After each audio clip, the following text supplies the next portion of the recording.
Starmer has made some reforms, and I grant you that, and I've credited him with that several times. He's not a big charismatic figure, and there's no point arguing back on that. We all know that. He's safe and dependable and all these things.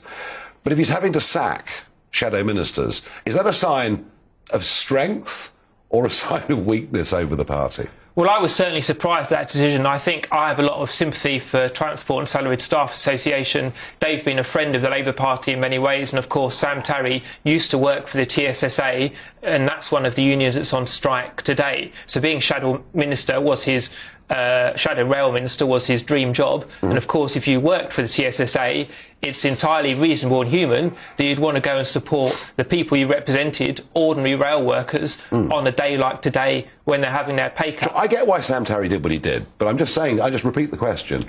Is the sacking of Sam Tarry a sign that Starmer is a strong leader or that he's got a real problem? I think it's strong, and of course there was one Labour leader, Tony Blair, who was very successful at picking fights with his own party because it sent a message to the general electorate at large about how the Labour Party had changed. I think the challenge for Keir Starmer is that Tony Blair maybe had a poll lead of 10 to 25 points in opposition against a very weak John Major. Yeah. You will obviously remember these days, whereas Keir Starmer does have a consistent poll rating, but it's around 10%. And of course, Keir Starmer's entire tactic that you alluded to, that is, I'm safe, honest, as we saw over the non-COVID breach, safe, honest, clever, lawful, do the detail. I like a beer and a curry. I like a beer and a curry, but you can still have it within the rules. I'm only teasing.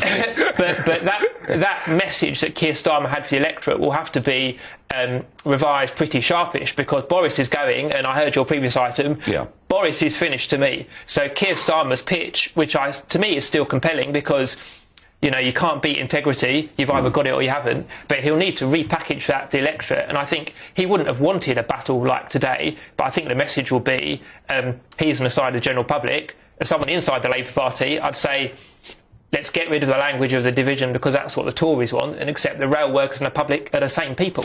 I think sometimes sacking people is a sign of strength. But we'll see. Peter Edwards, thank you very much indeed for coming and joining and giving us that Labour perspective.